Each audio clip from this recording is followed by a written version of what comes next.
की जय। बांके बिहारी लाल की जय। जय जय श्री राधे श्याम। हर नमः पार्वती पतये हर हर महादेव हर। कल आप सभी श्रोतागणों ने भगवान की परम मंगलमय कथा का श्रवण किया। कल प्रथम दिवस की कथा में समयाभाव के कारण आप सभी लोग कुछ ही प्रसंग सुन पाए। सर्वप्रथम श्रीमद् भागवत कथा में जो है महात्म्य बताया गया। किसी भी ग्रंथ या शास्त्र को पढ़ने से पहले उसकी महत्ता जानना अत्यावश्यक होता है। आज आपके ग्राम में श्रीमद् भागवत महापुराण हो रही है। माता सरस्वती से प्रार्थना करेंगे कि आप हमारे मुखारबिंद में आकर के, क्योंकि हमें क्षमता कहाँ है, हरि व्यापक है और हम अंश हैं। वो अंशी और हम अंश, हमारे द्वारा उस सर्वव्यापी परमात्मा की क्या व्याख्या की जा सकती है? नहीं। इसलिए माता सरस्वती से प्रार्थना करेंगे, हे माता सरस्वती आप आकर के और भगवान की महिमाओं का वर्णन करें। कल आपने सुना कि भगवान नारद जी जो हैं पृथ्वी लोक को उत्तम लोक समझ के, क्यों यहाँ पर जो है काशी है, मथुरा है, प्रयाग है, उज्जैन है, बहुत बड़े बड़े तीर्थ हैं यहाँ पर, तो बहुत सुंदर समझ करके पृथ्वी लोक में आए और यहाँ पर भ्रमण करने लग गए। भ्रमण करते करते वह प्रयाग गए, मथुरा गए, काशी गए, सभी जगह भ्रमण किया। हरि क्षेत्रम कुरुक्षेत्रम श्रीरंगम सेतुबंधनम एवमादिषु तीर्थेषु भ्रममाण इतस्ततः। श्रीरंग गए, हरिद्वार गए, इस प्रकार से सभी तीर्थ स्थलों का भ्रमण कर रहे थे नारद जी। पर नारद जी को कहीं पर भी शांति प्राप्त नहीं हुई। क्यों? क्योंकि तब तक कलयुग का आगमन हो चुका था और कलयुग में क्या होगा? तो कहते हैं सत्यम नास्ति तपा शौचम दया दानम न विद्यते उदरम भरिणो जीवा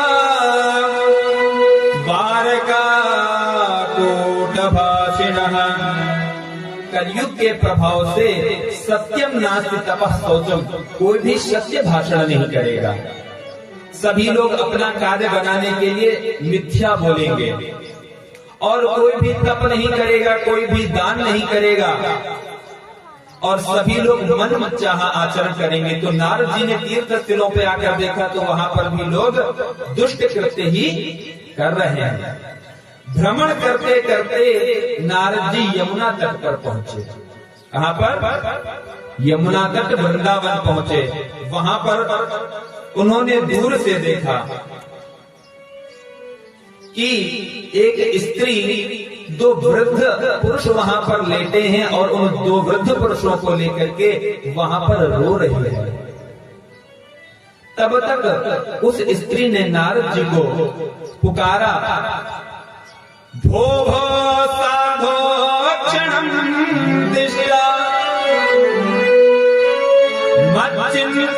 मच्चिन्तामपि नाशय दर्शनं तव लोकस्य सर्वथा गहरं परम। तब तक उन देवी जी ने जो है नारद जी को पुकारा, हे भोभो साधु क्षण निष्ठा, थोड़ी देर के लिए रुक जाइए और मेरी भी चिंता का निवारण कर दीजिए। क्योंकि जब कोई भी मनुष्य दुखी होता है तो किसके पास जाता है? साधु संतों के पास। उनके पास सब उपाय होते हैं। तो यहाँ पर भक्ति देवी ने नारद जी को देखा और देख करके कहा, हे साधु, क्षणम निष्ठा, मेरी भी चिंता का निवारण करें। नारद जी पास जाकर के देखा तो वह बहुत रो रही थी। तब नारद जी ने प्रश्न किया, कौन हो तुम? कौन हो तुम? काविमोचेर्वा। और ये दोनों पुरुष कौन हैं जो आपके सामने लेते हैं? ये दोनों पुरुष कौन हैं? नार्यः पद्मलोचना। और वहां पर भक्ति देवी के पीछे कुछ महिलाएं जो हैं पंखा झल रही थी। तो ये सब कौन है? नारद जी ने पूछा। अब भक्ति यहाँ पर जो है अपना परिचय दे रही है नारद जी को। क्या कह रही? अहम भक्तिरिति ख्याता इमो में तनयो मतौ ज्ञान वैराग्य नामानो कालयोगेन जर्जरो। मेरा नाम भक्ति है और ये दोनों मेरे पुत्र हैं। क्या नाम है इनका? ज्ञान और वैराग्य। और ये पीछे कौन है? तो ये गंगादि नदी है। गंगादि नदी तीर्थ जो है वो भक्ति के पंखा झल रही है। भगवान ने देखा, क्योंकि ये जो गंगा देवी, ये जो भक्ति देवी थी, ये नव युवती थी, इनकी युवावस्था, और वहां पर जो ज्ञान वैराग्य थे वो वृद्धावस्था में थे। अभी किसी से कहा जाए कि माँ बिल्कुल जवान हो और बच्चे बूढ़े हो जाएं, ऐसा संभव है कहीं पे? नहीं है ना। तो यहाँ पर जब नारद जी ने इस प्रकार का दृश्य देखा तो अचंभित हो गए कि ये कैसा कार्य है कि माँ तो जवान है और पुत्र वृद्ध हो गए। तब भक्ति ने और पूरा विस्तार से बताया कि क्या हुआ। उन्होंने कहा, उत्पन्ना द्रविणे साहम वृद्धिं कर्णाटके गता क्वचित् क्वचिन् महाराष्ट्रे गुर्जरे जीर्णतां गता। भक्ति देवी ने जो है अपना परिचय दिया कि मैं द्रविड़ देश कर्नाटक में उत्पन्न हुई। वहां से उत्पन्न होने के बाद में मैं महाराष्ट्र और गुजरात में पूजी गई। वहां पर मेरी उपेक्षा हुई तो मैं इधर मथुरा में आई, और यहाँ पर जैसे ही हमने वृंदावन में प्रवेश किया मैं पुनः युवती हो गई, क्योंकि जिसकी जहाँ पर महिमा अधिक होती है वो वहां पर खिला रहता है। किसी भूखे इंसान को खाना मिल जाए तो उसका चेहरा खाना खाने से बिल्कुल प्रफुल्लित हो जाता है। वैसे ही मथुरा वृंदावन में भक्ति की महत्ता ज्यादा है। वहां पर कोई ज्यादा यज्ञ जप तप नहीं होते, केवल कथाएं होती हैं। सभी लोग राधा कृष्ण नाम जप करते हैं, क्योंकि वृंदावन में भक्ति की महत्ता ज्यादा थी। इसलिए जो भक्ति देवी थी वो तरुणी हो गई। वहां पर ज्ञान वैराग्य का पूछने वाला कोई भी नहीं था, इसलिए ज्ञान वैराग्य जो थे वहां पर वृद्ध हो गए। अब नारद जी ने जब ये पूरा वृत्तांत सुना तो सुनने के बाद सोचा कोई बात नहीं, इनको वेदों का पठन पाठन हम सुनाएंगे, वेद मंत्र सुनाएंगे तो इनका कुछ उद्धार होगा। तो ऐसा विचार करके उन्होंने बार जो है गीता पाठ सुनाया, वेद पाठ सुनाया।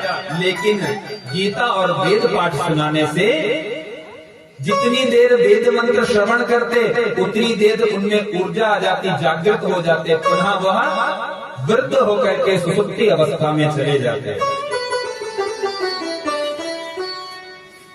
तब नारद जी कहते हैं, यत् फलं नास्ति तपसा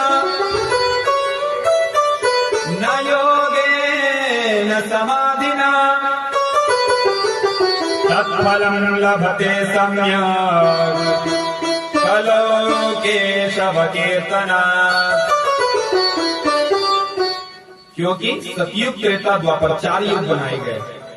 चारों युगों में अलग अलग समय में अलग अलग चीजों की महत्ता रही।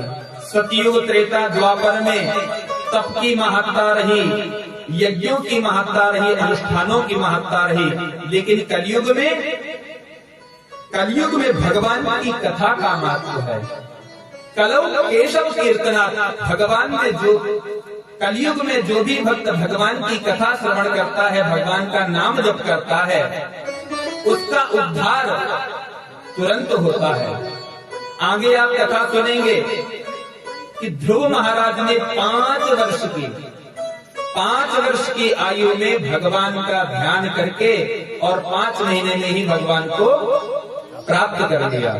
जब एक 5 वर्ष का बालक भगवान की तपस्या करके भगवान को प्राप्त कर सकता है, फिर हम सबका तो जीवन, किसी की 60 वर्ष की आयु हो चुकी है, किसी की 70 वर्ष की आयु हो चुकी है, लेकिन अभी तक हमें भगवान की अनुभूति तक नहीं हुई और हम इसी प्रपंच में घूम रहे हैं। जब कई बार वेद इत्यादि शास्त्रों का वाचन सुनाया और सुनने वाले ज्ञान वैराग्य जो है सुनते और पुनः मूर्छित हो जाते, तब तो नारद जी को बड़ा आश्चर्य हुआ कि क्या करना चाहिए। अब नारद जी वहां से निकले कि इसका कुछ उपाय लेकर के आना होगा। कई बार ऐसा ही नहीं है कि आप अपनी कोई समस्या लेकर के जाए, उसका समाधान तुरंत हो जाए।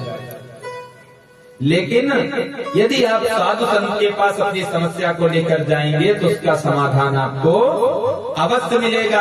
नारद जी ने वेद शास्त्र सभी सुनाए, लेकिन ज्ञान वैराग्य का कुछ भी नहीं हुआ। जितनी देर सुनते उतनी देर उनमें चेतना आती, बाद में पुनः उनको जो है नींद आ जाती। नीचे का कर दे। अब ऐसा मन में चिंतन लेकर के कि क्या उपाय किया जाए, ऐसा चिंतन करते हुए जो है नारद जी वहां से चल दिए। ये भागवत सभी को प्राप्त नहीं होती है। कल आपने महात्मा में ही सुना कि जब सुखदेव जी परीक्षित जी को कथा सुनाने जा रहे थे, उसी समय देवता गण आए और क्या करके बोला, हे सुखदेव महाराज, परीक्षित जी को श्राप मिला है ना कि आज से 7वें दिन तक्षक के काटने से इनकी मृत्यु होगी, तो हम लोग अमृत लेकर के आए हैं। ये अमृत जो है आप परीक्षित को पिला दीजिए और कथा रूपी जो अमृत है वो हमें दे दीजिए। तब सुखदेव जी ने कहा, ये देवता अपना कार्य बनाने में बड़े कुशल होते हैं। तो वहां पर देवताओं को भी जो है भागवत कथा का रसपान नहीं हो पाया। आज हम सबको उपलब्ध तो है, लेकिन ऐसा मत सोचिए कि अरे हम तो आकर के सुन रहे हैं, मतलब हम तो देवताओं से भी ऊपर। लेकिन सुन तो सब रहे हैं, लेकिन लाभ वही उठा पाएंगे जो समझेंगे। सुनना और समझने में अंतर है कि नहीं। एक कथा आती है बहुत छोटी सी। एक बार क्या हुआ, एक साधु महात्मा रहते थे, तो उनके घर के सामने से एक तोता बेचने वाला पक्षियों को जो पकड़ के और उनको बेचता था, वो जा रहा था। साधु महात्मा ने देखा कि तोता बहुत चिल्ला रहा था पिंजड़े में बना हुआ कि हमारी कोई रक्षा करे। साधु महात्मा ने उस बेचने वाले से जो है तोते को खरीद लिया और खरीद करके उसको पढ़ाना शुरू किया। तोता रट्टू तोता, तोते को रट्टू तोता क्यों कहते हैं? आप जो भी तोते को पढ़ाओगे, राम राम बोलोगे तो राम राम बोलेगा। आप जो भी सिखाएंगे वो तोता तुरंत सीख जाएगा। तो साधु महाराज ने तोते को पढ़ाना शुरू किया। क्या पढ़ाया? बहलिया आएगा, जाल बिछाएगा, दाने डालेगा, हम नहीं फंसेंगे। इस प्रकार से जो है तोते को पढ़ा दिया पूरा, और ये भी समझा दिया कि जाओ अपने ग्रुप को सभी को ये बात समझा देना, तुम लोग जो है ऐसे फंस जाते हो। अब तोते को जो है छोड़ दिया। ये तोता गया और अपने जो भी इष्ट मित्र परिवार वाले थे सभी को जाकर के यही बात सिखा दी जाकर के। सभी को यही बात सिखा दी जाके कि बहेलिया आएगा, जाल बिछाएगा, दाने डालेगा, हम नहीं फंसेंगे। अब एक बार इनका जो है सपरिवार ये लोग जा रहे थे, जाते समय यही बोलते जा रहे हैं और बहेलिया आया, बहेलिये ने जाल बिछाया, बहेलिये ने दाना डाले और ये बोलते बोलते जो है जाल में बैठ गए। अब जैसे ही जाल में बैठे बहेलिया ने जैसे ही उसका धागा खींचा, तुरंत इनको ध्यान आया, अरे हम तो फंस गए। तो अभी तक रट क्या रहे थे? रट वही रहे थे। ज्ञान जो आज भागवत में आप सुनने जा रहे हैं, सुन रहे हैं, इसी भागवत को आप जाने कितनी बार सुना होगा, लेकिन कभी मनन नहीं किया।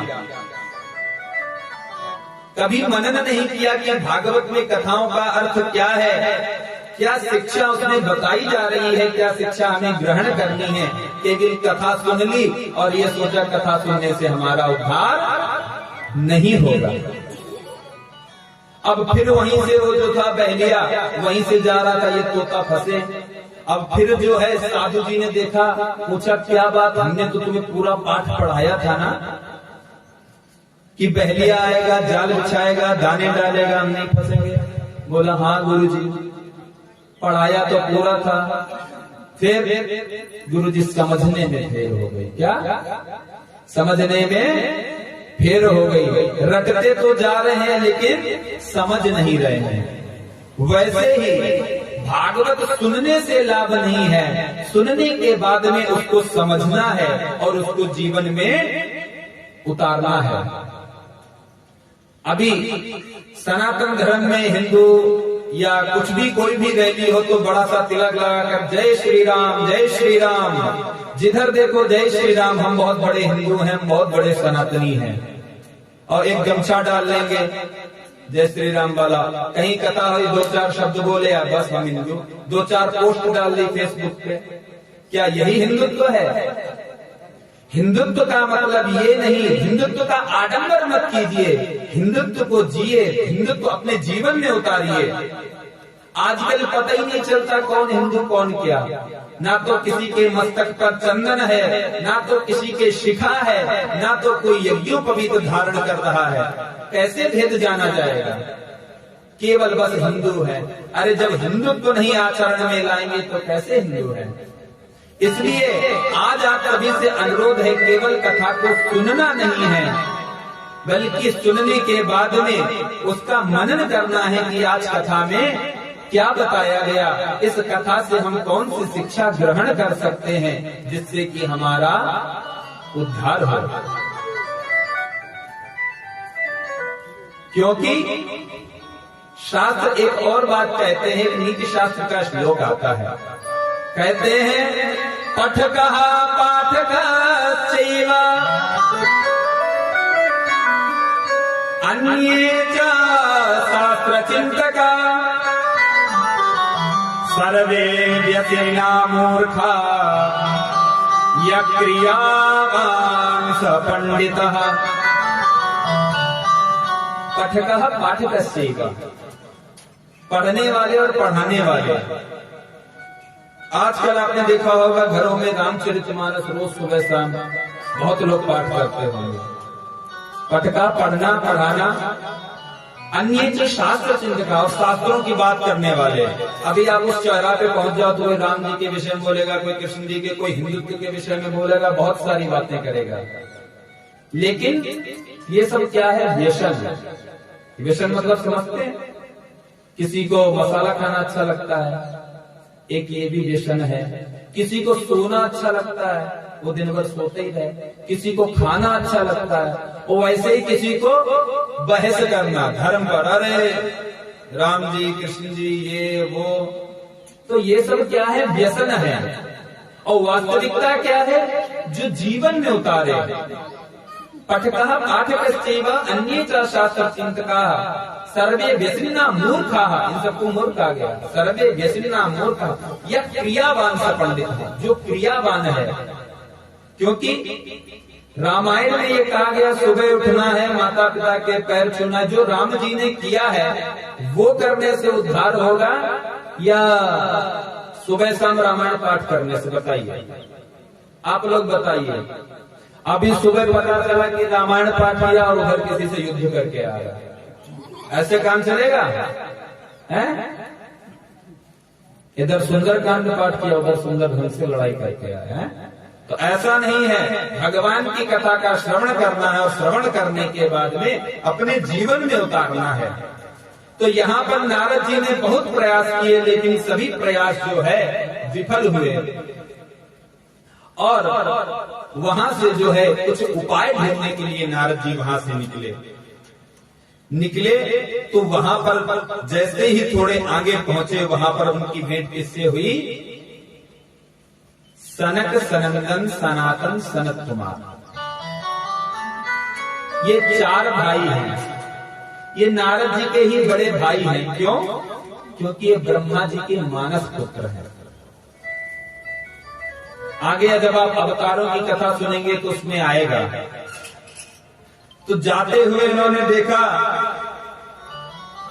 कि नारद जी वहीं से जा रहे हैं सत्संग के लिए। जब अकेले से काम नहीं चला तो जहां सत्संग हो रहा, वहां 4 संतों के बीच में बात रखेंगे तो कहीं ना कहीं से तो उपाय मिलेगा। तो नारद जी को देखा, कहा कि आप यहां पर कैसे? आपके मुखारबिंद पे ऐसा लग रहा है कि जैसे कि आपका धन चोरी हो गया हो। संत को उदास होने का कोई कारण होता है? अरे कोई गृहस्थी उदास होकर के जाए तो पता चले पत्नी जो है छोड़ के चली गई है, बच्चे दुष्ट हैं, या तो धन में कोई हानि हो गई। अब ये तो नारद जी तो ना इनके पत्नी, ना बच्चे, ना कोई परिवार, ना घर, फिर ये काहे के उदास?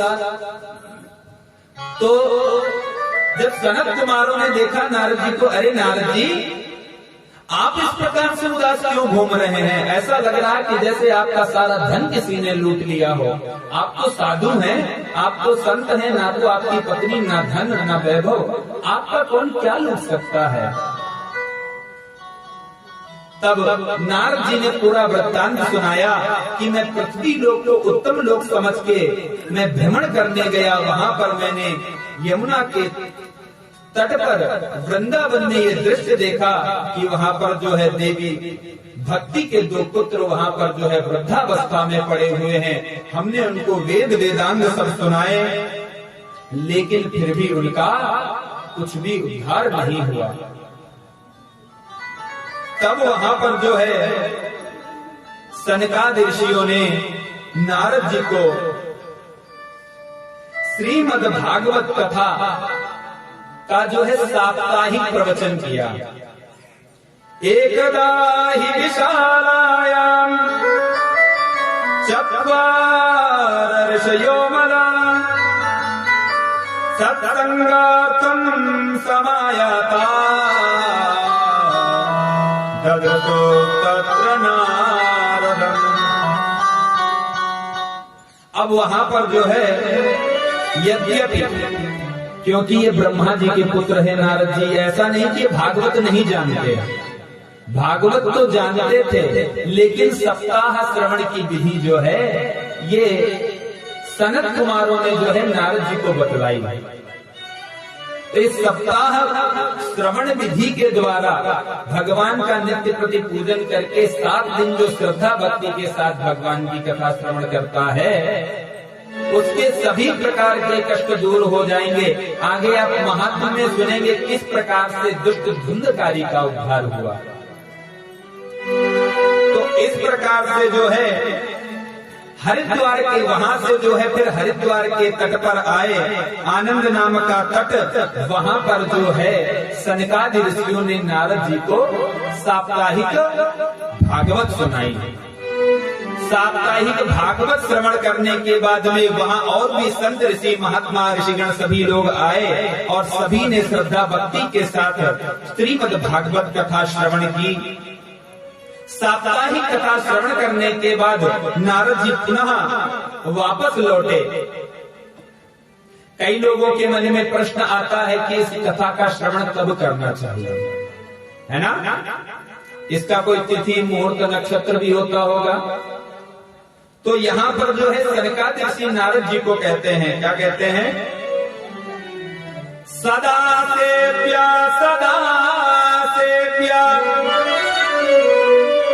श्रीमद्भागवती कथा यस्याः श्रवणमात्रेण हरेश्चित्रं समाश्रयेत्। सदा सेव्या क्या? सदा मतलब सदैव, हमेशा सुनते रहिए, कोई नियम नहीं है। जब मन करे तभी सुनिए। क्यों? क्योंकि कल किसी ने देखा है क्या? कहते हैं क्षण भंगुर जीवन की कलिका कल प्रात समय कोटि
बोलिए बाके बिहारी लाल की जय।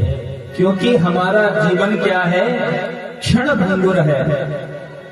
आज सोए हैं, कल उठेंगे, ये किसी को पता है? पता चले कि बहुत अच्छे से सेंट लगा करके ससुराल जा रहे थे और बीच में ही राम नाम सत्य हो गया। किसी को नहीं पता कहाँ जाना, कब सोना कब खाना, कौन सी क्रिया अंतिम क्रिया हो। इसलिए कुछ अता पता नहीं है कि जीवन हमारा कब समाप्त हो जाएगा। इसलिए भगवान की कथा सदा सेव्या, सदा सेव्या, सदैव भगवान की कथा का जो है श्रवण करना चाहिए। भगवान की कथा साप्ताहिक श्रवण करने के बाद नारद जी पुनः जो है वृंदावन धाम पहुंचे और ज्ञान और वैराग्य को साप्ताहिक श्रीमद् भागवत कथा श्रवण कराई। कथा श्रवण करने के बाद ज्ञान वैराग्य वो भी युवा हो गए। अभी क्या सुना था आपने, वृद्ध थे, क्योंकि श्रीमद् भागवत कथा में क्या है, भक्ति ज्ञान वैराग्य समस्त रसों का समावेश कहाँ है, तो श्रीमद् भागवत कथा में है। सभी शास्त्रों का रस क्या है, वेदों का। देखिए इसके लिए क्या कहा गया भागवत के लिए, वेद रूपी वृक्ष के शास्त्र जो है इनकी टहनियां है। वेद क्या है, वृक्ष का जड़ है, और जो अन्य शास्त्र हैं वो हैं टहनियां, और उस वेद रूपी वृक्ष का जो फल है वो है श्रीमद् भागवत कथा। आम का यदि आपको स्वाद चाहिए तो आप क्या डंडी चबाएंगे? नहीं चबाएंगे ना, या जड़ को जाके चबाएंगे। वैसे ही कलयुग में, क्योंकि वेदों को पढ़ना, वेद मंत्रों के अर्थों को समझना बहुत ही क्लिष्ट हो चुका है। आजकल सब अभी अपने अपने कामों में लगे हैं, किसी को इतना समय नहीं कि वेद पढ़े, फिर व्याकरण पढ़े, फिर शास्त्रों को, फिर दिन भर उनको समझे। तो इसीलिए पुराणों की रचना की गई कि कथाओं के माध्यम से वही वेदों का ज्ञान आप तक पहुंचाया जाए। तो इस प्रकार से श्रीमद् भागवत कथा के श्रवण करने से जो है ज्ञान और वैराग्य का उद्धार हुआ। आए 2 बार भगवान का नाम स्मरण। कितना टाइम लगेगा इनको?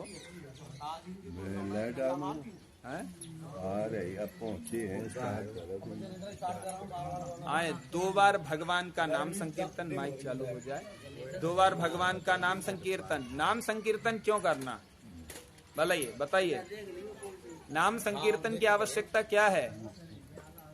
अभी अभी आप अपने नाती को छोड़ के आई होंगी, कोई किसी काम से लौट के आए होंगे, तो उनका मन कहाँ है? अभी वहीं पे लगा हुआ है। तो आपके मन को जो है समस्त तरंगों से खींच करके यहाँ पर कथा पंडाल में लाना है।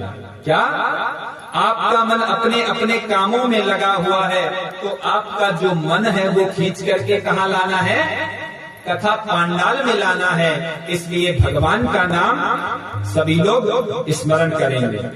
सभी लोग हमारे साथ गाएंगे, राधे राधे राधे राधे राधे गोविंदा, राधे राधे राधे राधे राधे गोविंदा, वृंदावन चंद वृंदावन चंद, अनाथ नाथ दीना बंधो राधे गोविंदा, अनाथ नाथ दीना बंधो राधे गोविंदा, राधे राधे राधे राधे राधे गोविंदा, राधे राधे राधे राधे राधे गोविंदा, राधे गोविंदा वृंदावन चंदा वृंदावन चंदा, अनाथ नाथ दीना बंधो राधे गोविंदा, अनाथ नाथ दीना बंधो राधे गोविंदा।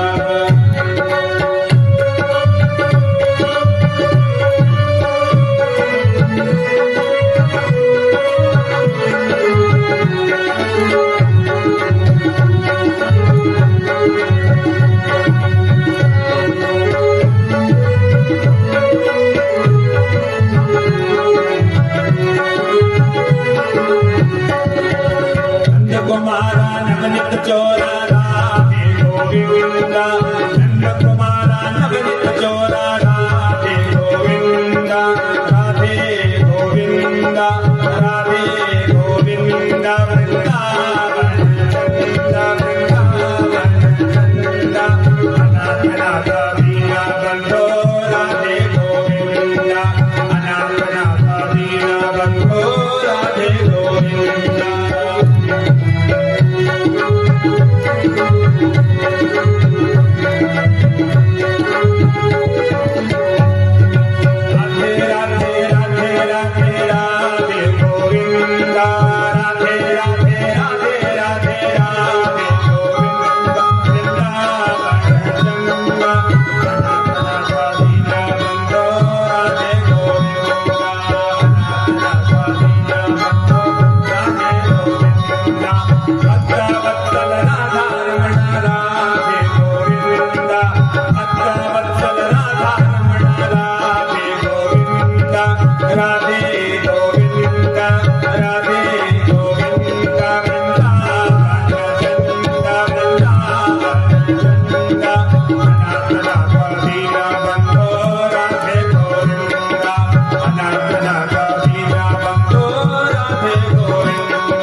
वत्सल भगवान की जय। क्या भजन था? अनाथ नाथा, जिसका कोई नहीं है उसका कौन है? हमारे बांके बिहारी लाल। अनाथों के नाथ हैं, जिसका कोई सहारा नहीं उसके सहारे हमारे घनश्याम हैं। तो इस प्रकार से श्रीमद् भागवत के महात्म्य में बताया गया कि किस प्रकार से साप्ताहिक कथा श्रवण करके जो है ज्ञान और वैराग्य का उद्धार हुआ। इसी के आगे जो है दुष्ट धुंधकारी की कथा आती है। तुंगभद्रा तटे पूर्वम अभूत्पतनमुत्तमम् यत्र वर्णा स्वधर्मेण सत्य सत्कर्मता परा आत्मदेवः पुरे तस्मिन् सर्ववेद विशारदा श्रौत स्मार्तेषु निष्णातो द्वितीय एव भास्करः। आगे कहते हैं कि तुंगभद्रा नाम का नदी के तट पर एक गांव था। वहां पर स्रोत स्मार्त, स्रोत किसे कहते हैं? अभी तो हम स्रोत बोलते हैं, स्रोत शब्द का अर्थ नहीं पता। स्रोत कहते हैं वेदों को। किसको? वेदों को। और स्मार्त कहते हैं स्मृतियों को। मनुस्मृति, याज्ञवल्क्य स्मृति, इनको क्या कहते हैं? स्मृति। और श्रुति वेदों को। वेदों को श्रुति क्यों कहा जाता है? क्योंकि ये परंपरागत आया है। आज तो आपके समय प्रिंटिंग प्रेस इत्यादि चल गए। हमारे वेद क्या है? अपौरुषेय, किसी पुरुष के द्वारा निर्मित नहीं है। फिर हम तक कैसे पहुंचे? वेद पुराण इत्यादि तो द्वापर के अंतिम में लिखे गए व्यास जी के द्वारा, लेकिन ये तो सतयुग, त्रेता, द्वापर सभी युगों में वेद थे। ये श्रुति परंपरा से आए, इसलिए इनको स्रोत कहा गया। गुरु जी ने अपने शिष्य को बताया, शिष्य ने अपने शिष्य को बताया। इस प्रकार से वेद जो है परंपरा प्राप्त है। वेद स्मार्त, स्रोत स्मार्तेषु निष्णातो, श्रौत और स्मार्त सभी प्रकार के धार्मिक अनुष्ठानों को करने वाले एक परम तपस्वी ब्राह्मण देवता जिनका नाम है आत्मदेव। आत्मदेव नाम के ब्राह्मण जो सभी प्रकार के श्रौत स्मार्त कार्यों में निष्णात और द्वितीय एवं भास्करा, सूर्य को जानते हैं कितना तेज होता है, तो उसी प्रकार से द्वितीय सूर्य के समान उनका जो तेज था दैदीप्यमान था। और उनकी पत्नी का नाम तत्प्रिया धुंधली स्मृता, उनकी पत्नी का नाम है धुंधली। आत्मदेव, उनकी पत्नी का नाम धुंधली। अब ये धुंधली कैसी है? भाई ब्राह्मण जी के विषय में तो सुन लिया कि श्रोत स्मार्त वेद सभी को जानते, तो कहते हैं स्ववाक्य स्थापिता नित्यम सुंदरी सुकुलोद्भवा लोकवार्तारता क्रूरा प्रायतो बहुचंद्रिका सूरा च ग्रहकृत्येषु कृपणा कलह प्रिया। अब जो इनकी पत्नी है स्ववाक्य स्थापिता नित्यम, स्ववाक्य अपनी ही बात को रखने वाली। पंडित जी जो कह रहे हैं वो कह रहे हैं, पंडित जी की बात से मतलब नहीं है, हमारी ही बात सत्य है। तो स्ववाक्य स्थापिता नित्यम सुंदरी सुकुलोद्भवा, ऐसा नहीं है, अपनी बात रखने वाले और दिखने में बहुत ही सुंदर। और क्या बताया? लोकवार्तारता क्रूरा, स्त्रियों में ये दोष कहे गए हैं। क्या? लोकवार्तारता, जहां कहीं देखो खड़े होकर के बात करने लग जाए, ये स्त्रियों के लिए जो है दोष युक्त है, स्त्रियों को ऐसा नहीं करना चाहिए। लेकिन यहाँ पर जिनकी पत्नी है वो क्या करती हैं? लोकवार्तारता, जहां कहीं जो भी देखो बात शुरू। क्रूरा मतलब जिद्दी, गुस्सा और झूठ बोलने वाले। साथ ही सूरा च ग्रह कहते हैं, सब बुरी बात नहीं है, ऐसा मत समझिए कि सब बुरी बुरी बातें हैं। शूरा च ग्रह कहते, शूरा मतलब बलवान, घर के कार्य करने में, घर के कार्य करने में बहुत ही निपुण है। और कृपणा, कृपण किसे कहते हैं? कंजूस। ये जो है दोष नहीं स्त्रियों का होना चाहिए, कंजूस बना थोड़ा सा स्त्रियों में होना चाहिए। जिस घर में स्त्रियां थोड़ी सी कंजूस होती हैं, उस घर की वृद्धि जल्दी जल्दी होती है। एक प्लॉट के बाद दूसरा, दूसरा के बाद तीसरा। तो इस प्रकार से जो है कृपणा कलह प्रिया, और छोटी छोटी बात पे जो है कलह करने वाली। अब इनका क्या हुआ? इन दोनों का तो जैसे जैसे चल रहा था, लेकिन इन दोनों की कोई संतान नहीं थी। क्या? इन दोनों के कोई संतान नहीं थी। बहुत समय बीत गया, संतान न होने के कारण दोनों ही पति पत्नी बड़े दुखी थे। लेकिन ये जो आत्मदेव हैं, इनके पास धन धान्य आदि की कोई कमी नहीं है। वेदों में पारंगत हैं, शास्त्रों में पारंगत हैं, जहाँ कहीं भी जाते लोग इन्हें बहुत धन धान्य आदि दान इत्यादि देते, धन धान्य की कोई कमी नहीं। लेकिन केवल एक पुत्र की कमी, कोई संतान नहीं है। आजकल लोग संतान चाहते हैं, संतान चाहते हैं, राम जैसी होती है रावण जैसी। क्यों? क्यों? क्योंकि हम लोगों ने अपने संस्कारों को छोड़ दिया। हमारे 16 संस्कार बनाए गए, गर्भाधान, पंचमन, सीमंतों ने जात करनी, किसकी क्या आवश्यकता थी? क्यों बनाए गए? जैसे हम कोई खेत से धान लेकर के आए और धान लेकर के आने के बाद में उसको हम पहले साफ करते हैं, उसकी एक प्रक्रिया होती है ना।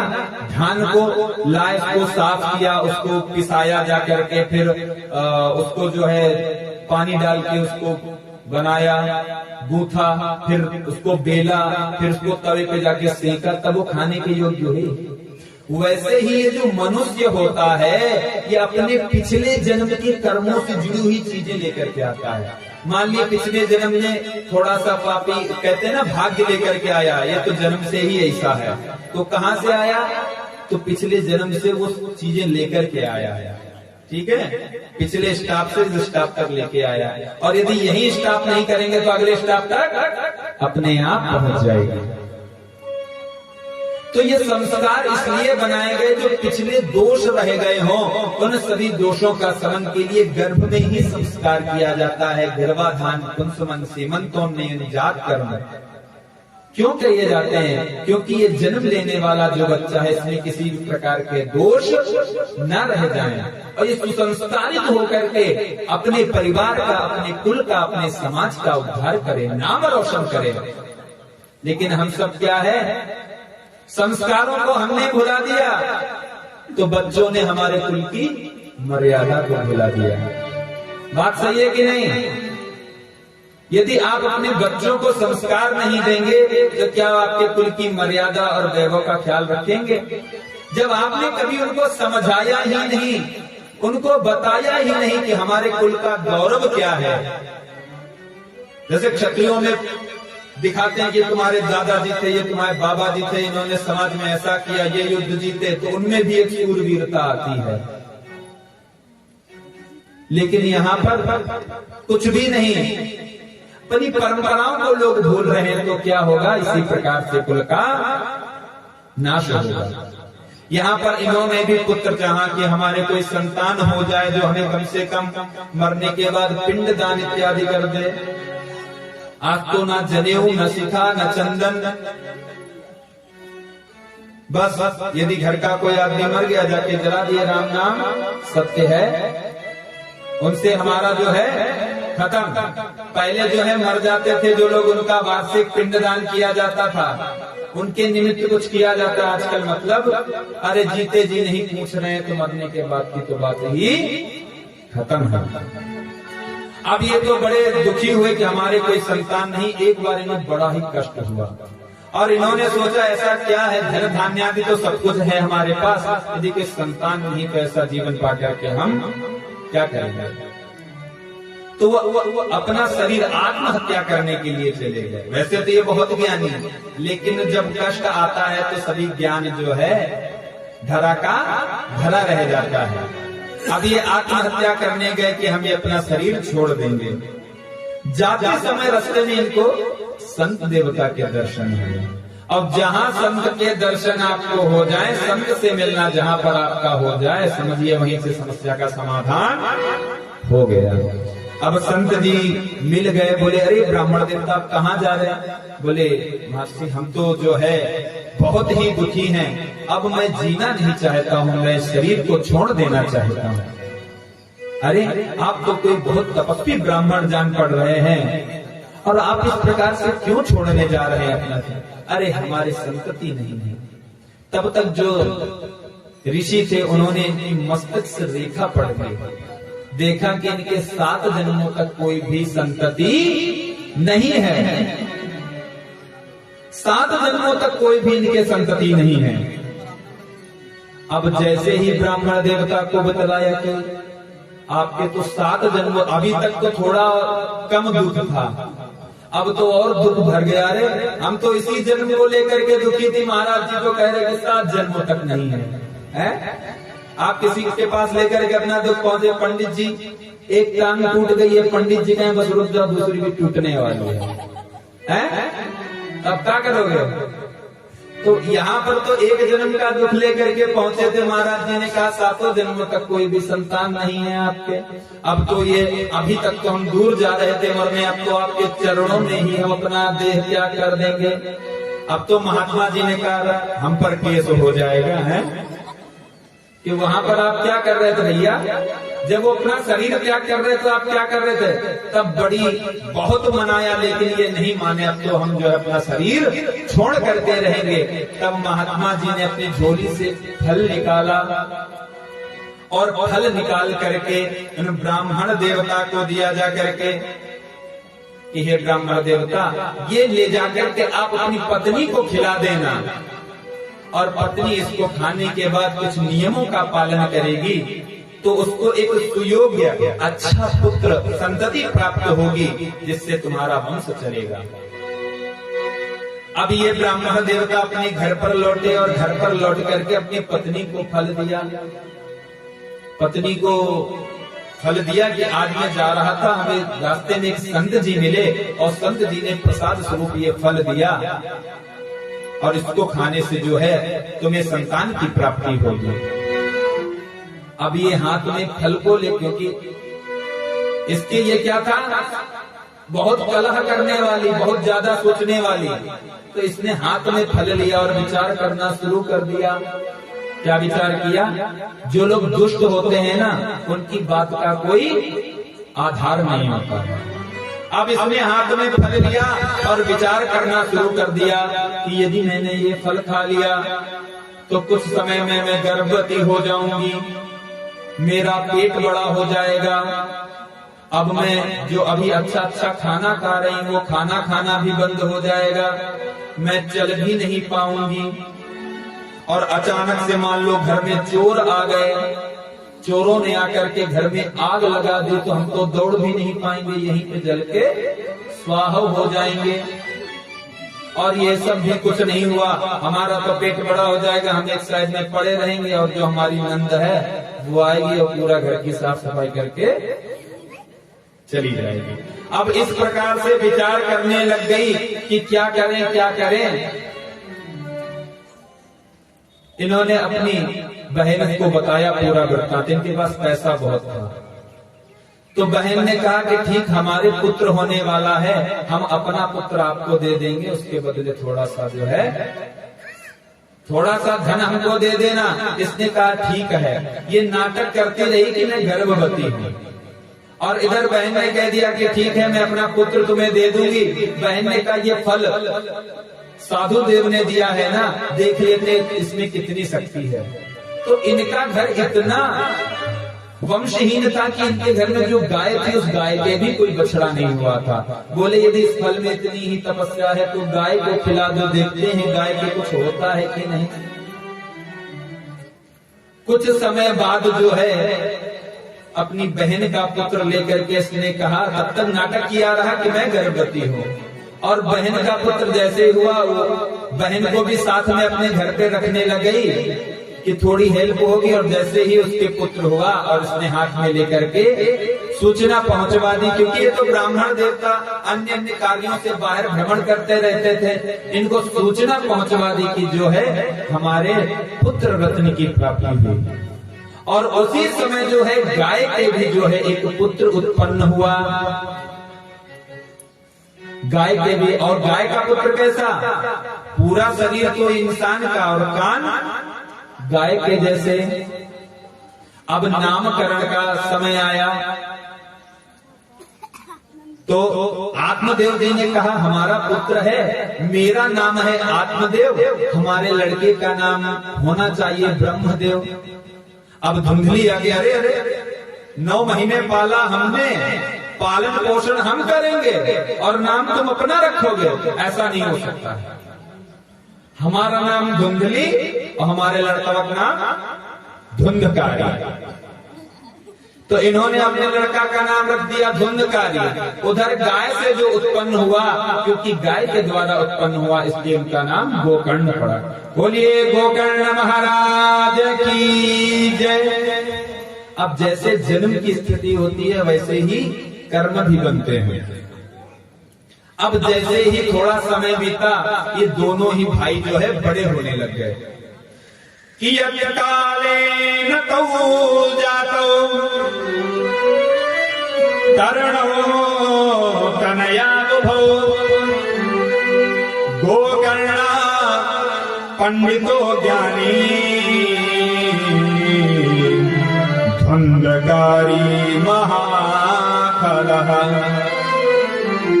अब जैसे ही जैसे, अब ऐसे आपको भले न पता हो कि क्या चीज है, बीज डालो, लेकिन जब पेड़ बड़ा होगा तो पता चले ना कौन आम है कौन बबूर है, पता चलेगा कि नहीं? मिट्टी के अंदर तो नहीं, लेकिन बड़ा होने, तो जब ये बड़े होने लग गए तब गोकर्ण जो थे बहुत बड़े पंडित, सदा ही धर्म का पालन करते, संध्या वंदन करते, वेदों का पारायण करते, और ये जो धुंधकारी था ये दुष्ट कार्य करने लगा। अब ये कैसा है? धुंधकारी, स्नान शौच क्रियाहीन दुर्भिक्ष क्रोधवर्धिता दुष्परिग्रह करता च सब हस्ते न भोजनम। अब ये इतना दुष्ट हुआ कि ना तो ये स्नान करता, ना ही शौच क्रिया इत्यादि करता, और कुछ भी खाने को दुर्भिक्ष, कुछ भी कहीं पड़ा, कुछ भी मिल गया उसको खा लिया, और क्रोध करना हमेशा क्रोध में रहना, और चोरी भी करने लग गया। कहते हैं एक पुत्र वरदान है 100 पुत्रों से अच्छा, क्योंकि 1000 तारे मिलकर भी उजाला नहीं कर सकते। एक चंद्रमा जो है वह पृथ्वी पर उजाला ला देता है, वैसे ही 1000 पुत्र 100 पुत्र नहीं, लेकिन एक अच्छा पुत्र होना चाहिए, चाहे भले एक ही हो, लेकिन अच्छा और धर्मात्मा होना चाहिए। अब ये बड़ा होने लग गया, हिंसका शस्त्रधारी चा। अब तो ये सभी प्रकार की हिंसा करने लग गया। जो गांव में छोटे छोटे बालक होते हैं उनको बोलता कि चलो हम तुम्हें कुआं में कुछ दिखाएं चलते। अब ये कुआं के पास ले जाए और पीछे से धक्का दे दे, अब तो गांव वाले सभी से बहुत परेशान हो गए और वैश्याओं का संग करने लग गया। कुछ भी खाता, मदिरा पान करता, सभी प्रकार के कुकृत्य करने लगा। एकता पितरौ ताड्यः पात्राणि स्वयमाहरत। अब क्या वैश्याओं के संग में ये जो भी इनके पिता के द्वारा यज्ञों से जो भी धन धान्य एकत्रित किया गया था उस धन को लुटाने लग गया है। और धन को लुटाते लुटाते पिता को भी एक दिन पिता को भी मारा। अब तो पिता ने सोचा हे भगवान, इससे अच्छा तो हमारे कोई संतति ना होती। पहले संतान नहीं हो रही थी इसलिए मैं शरीर छोड़ने जा रहा था, लेकिन ऐसी दुष्ट संतति हो गई है अब तो हमें ना इधर के ना उधर के। जब पुत्र नहीं था तो पुत्र ना होने का कष्ट, और यदि दुष्ट पुत्र उत्पन्न हुआ तो दुष्ट पुत्र का कष्ट। बंधत्वं तु समीचीनम् पुत्र को दुःखदाहका। अब ये सोच रहे हे भगवान, इससे अच्छा तो हमारे कोई संतान ही ना होती, क्योंकि कम से कम हमारा जैसा भी जीवन चल रहा था चल तो रहा था। अब तो ये तो हमारा जो हमने अपना नाम कमाया, जो धन ऐश्वर्य कमाया, वह सभी ये तो डुबो ही रहा है। और अब तो ना धन रह गया है, ना मान सम्मान, कुछ भी नहीं रह गया है। अब ऐसे जीवन का क्या करना। अब ये जंगल की तरफ निकल पड़े। क्व तिष्ठामि क्व गच्छामि को मे दुःखो व्यपोहयेत् प्राणां त्यजामि दुःखेन हा कष्टं मम संस्थितम्। अब क्या है? प्रतिष्ठामि, मैं कहाँ रहूं, कहाँ जाऊं?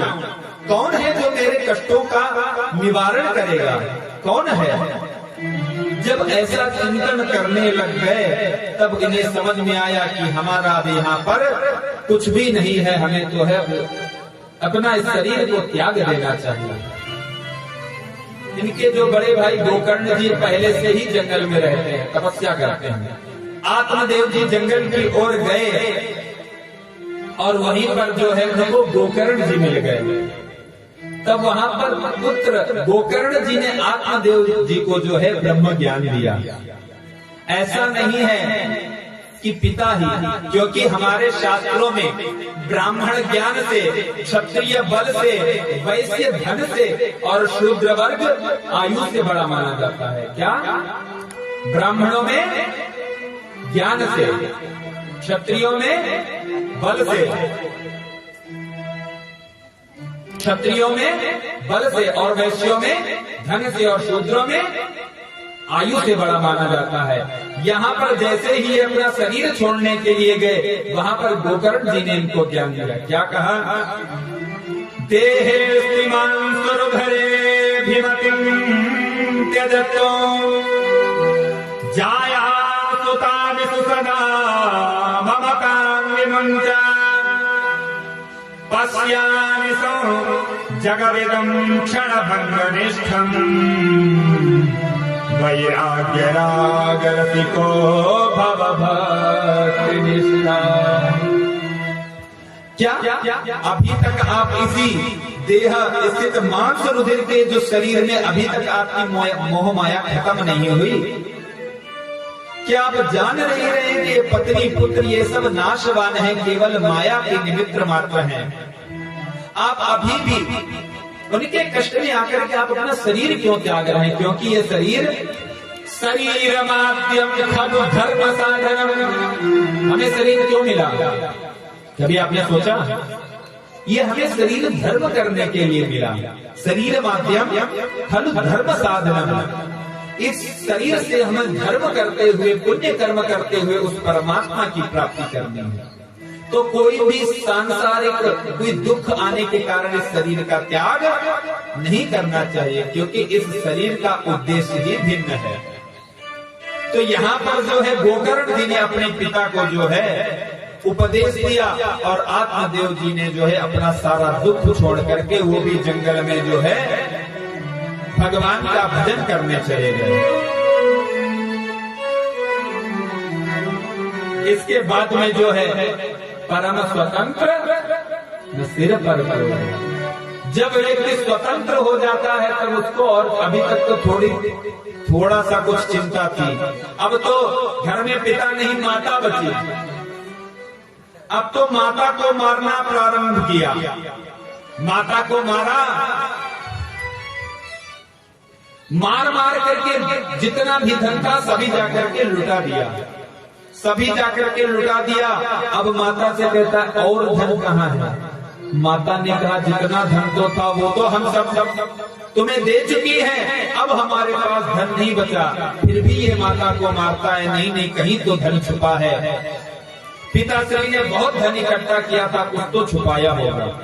अब माँ ने भी एक दिन सोचा कि कुछ भी हो कैसा भी हो, अभी तक मार तो नहीं पड़ती, अब तो अपने पुत्र के हाथों से ही मार खा रही। ऐसा जीवन का क्या मतलब? उनके घर में एक कुआं था, रात्रि के समय में उसी दुख को हृदय में दबा करके माता कुएं में धड़ाम से कूद गई, कूद करके अपना शरीर त्याग दिया। जो माता अपने पुत्र को जन्म देते समय अपने पेट में 9 महीने धारण करती है, जो पिता अपने सारे जीवन भर की कमाई अपने पुत्रों को बड़ा करने में लगा देते हैं, वो पुत्र बड़े होकर के अपने माता पिता का सम्मान नहीं करते, माता पिता की बात नहीं मानते, कितना कष्ट होता होगा। कितने जतन करके जिसके भी संतान नहीं होती है, मंदिर मंदिर भटकता है, कभी ब्राह्मण देवता के पास जाता है, कभी किसी संत के पास जाता है और कहता है प्रभु हमारे एक संतान हो जाए। ये आत्मदेव भी अपने पुत्र के लिए कहाँ नहीं भटकी, क्या नहीं किया। इस प्रकार की संतति होना तो ना होना अच्छा है। इसीलिए इस कथा व्यास मंच से मैं आप सभी से अनुरोध करना चाहूंगा, केवल संतति को जन्म देना ही श्रेष्ठता नहीं है, उसको संस्कार देना भी आपका कर्तव्य है। और आज यहाँ से संकल्प लेकर के जाइए कि हमारी यदि हमारा बच्चा कुछ गलत कर रहा है तो उसमें पहले जिम्मेदारी किसकी? क्या पड़ोसी की? यदि हमारा लड़का भी IAS PCS डॉक्टर बन जाए, हमने पढ़ाया, हमारा लड़का देखो डॉक्टर बन गया, और वही दारू पीने लग जाए तो पड़ोसी ने पिलाई है, ये बात ना। यदि दारू पीने लग जाए, कुछ कुसंग करने लग जाए तो पड़ोसी ने करवाया, और यदि डॉक्टर इंजीनियर बन जाए तो हमने बनाया। इसलिए आपके बच्चे चाहे धर्म करें चाहे अधर्म करें, पहले जिम्मेदारी आपकी। महाराज जी का आगमन हो चुका है, कुछ ही समय में महाराज जी के मुखारविंद से आगे की कथा श्रवण करेंगे। बोलिए बाके बिहारी लाल की जय। इस प्रकार से जो है ये धुंधकारी की जो माँ धुंधली है ये भी कूद गई। अब तो ये और स्वतंत्र हो गया, अब ये अपने घर में वैश्याओं को ले आया। अभी तक तो ये बाहर जाता था, बाहर जाकर के दुष्कर्म इत्यादि गलत कर्म करता था। अब तो बड़ा भाई भी नहीं, माता भी नहीं, अब तो ये स्वतंत्र हो गया। और स्वतंत्र होकर के अब तो ये घर में ही 5-5 वैश्याओं को ले आया और यहीं पर जो है कर्म करने लग गया। राजाओं के यहाँ जाता, चोरी करके लाता और बहुत सारा धन जो था घर में छिपा कर रखा। एक दिन क्या हुआ, वैश्याओं ने सोचा कि इसने बहुत सारी जगह चोरियां की, आज नहीं तो कल पकड़ा जाएगा। और जब ये पकड़ा जाएगा तो इसको तो दंड मिलेगा ही, साथ में हम लोगों को भी मिलेगा, क्योंकि उस धन का भोग हम ही तो कर रहे हैं। तो इन्होंने क्या किया, धुंधकारी को पकड़ा, बोले कि इसको जो है यहीं पे समाप्त कर देते हैं और जो है बाकी धन लेकर के यहाँ से चले जाएंगे। धुंधकारी को उसी खाट में सोता था ये, खाट में बांध दिया और गला दबा करके मारने का प्रयास किया। 5 वैश्याएं थी, चारों ने हाथ पैर पकड़ लिए और एक ने गला दबाने का प्रयास किया। देखा गला दबाने से इसके जो दुष्ट लोग होते हैं वो ढीठ बहुत होते हैं, उनको 2-4 लाठी भी मार दो तो असर पड़ने वाली नहीं है। तुम देखा कि गला दबाया फिर भी नहीं मर रहा, तो देखा पास में आग जल रही थी। एक वैसा कि ऐसे नहीं मरेगा, ये तो चिल्लाएगा तो आसपास के लोग सुन लेंगे। एक आई, वो जलती हुई जो लकड़ी थी इसके मुंह में ला करके घुसेड़, और जैसे घुसेड़ इसके प्राण धड़ाम से निकल गए। अब तो ये समाप्त हो गया, इसको वहीं पे छोड़कर जो वैश्याएं थी पूरा धन लेकर के वहां से रफू चक्कर हो गई, गायब हो गई। आए एक छोटा सा भजन, तदनंतर महाराज जी के मुखारविंद से किस प्रकार से भागवत की कथा श्रवण करने से धुंधकारी का उद्धार हुआ, वो सब और आगे के प्रसंग महाराज जी के मुखारविंद से सुनेंगे। आए भगवान का एक छोटा सा भजन, तदनंतर आगे कथा में करेंगे।